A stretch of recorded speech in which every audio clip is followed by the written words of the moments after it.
Hey everyone, and welcome. Today we're going to dive into something called the distance formula. Now, it might sound a little formal, but trust me, it's basically a secret key.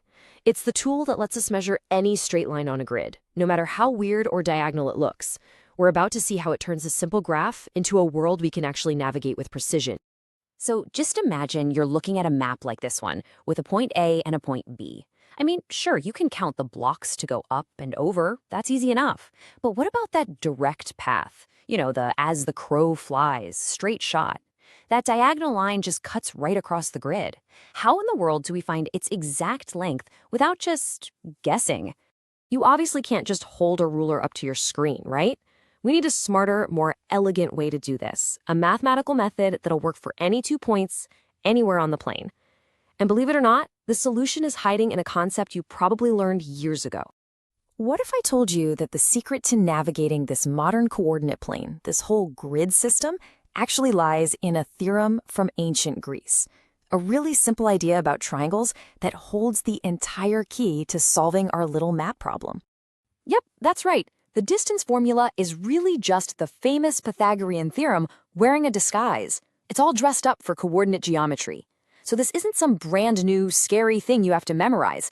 It's something old and familiar that we're going to apply in a really, really clever new way. All right, let's do a super quick recap just so we're all on the same page. For any right-angled triangle, if you take the lengths of the two shorter sides, we call them A and B, you square them, add them together, and that sum will always equal the square of the longest side, C, also known as the hypotenuse. Simple, right? But it's so powerful. It's absolutely fundamental to what we're doing next. And okay, this is where the magic happens. We can literally draw that theorem right onto our map. If we just draw a straight line down from point B and a straight line across from point A, look at that. They meet and form a perfect right-angled triangle. And all of a sudden, that diagonal distance from A to B that we wanted to find, it is the hypotenuse C. So you might be thinking, okay, that's cool, but how long are those other two sides, A and B? Well, it's actually way simpler than you might think. The horizontal length, our side A, is just the difference between the x-coordinates, and the vertical length, side B, is just the difference between the y-coordinates. We literally have everything we need right there in the points themselves.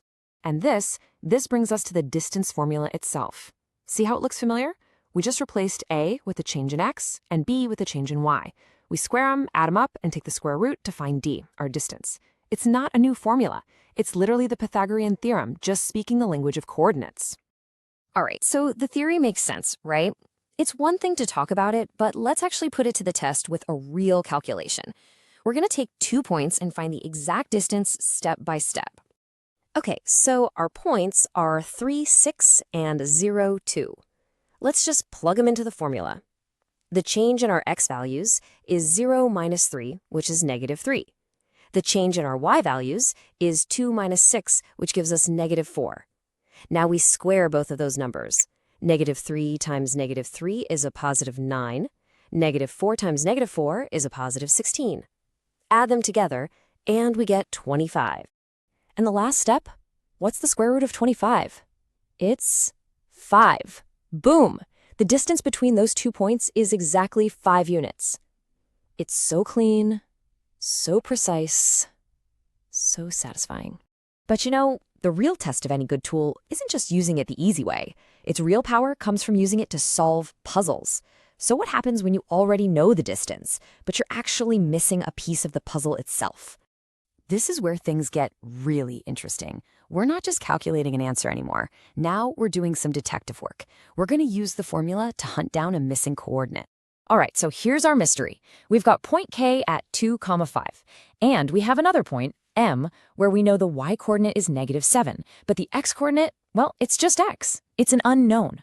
What we do know, though, is that the total distance between them is exactly 13 units. So let's set up our equation and solve for x.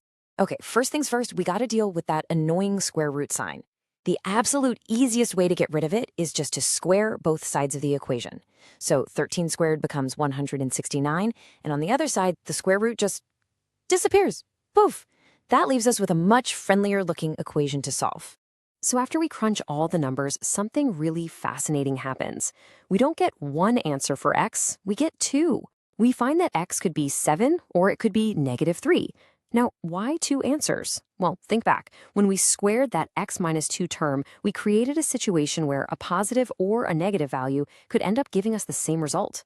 It means that both m, 7, -7, and m, -3, -7, are exactly 13 units away from our point K. Pretty cool, right? Okay, so finding the distance between 2 points, that's useful. But the true power of this formula, oh, it's so much bigger than that. Its real magic is in its ability to actually define and check the properties of entire geometric shapes. Think about it. With this one tool, we can start asking and answering some really fundamental questions. Like, do these 3 points just happen to lie on one single straight line? Or do those 3 points actually form the corners of a special kind of triangle, like an isosceles or even a right-angled one?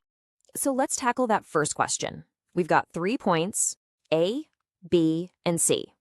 Now, if you kind of eyeball it, they might look like they're in a line, but how can we prove it with absolute mathematical certainty? Here's the logic. If they're really in a line, then the little chunk of distance from A to B, plus the next chunk from B to C, has got to add up perfectly to the total distance from A all the way to C. It just makes sense, right? So we run the numbers for each chunk. And what do we find? 2 root 2 plus 3 root 2 equals 5 root 2. They add up perfectly. The points are definitely collinear. Case closed. But it doesn't stop with lines. We can use the formula to identify shapes too. Let's take 3 completely new points and calculate the distance between each pair. So we find 3 side lengths. We have a 10, another 10, and a 10 times the square root of 2. So what do these clues tell us?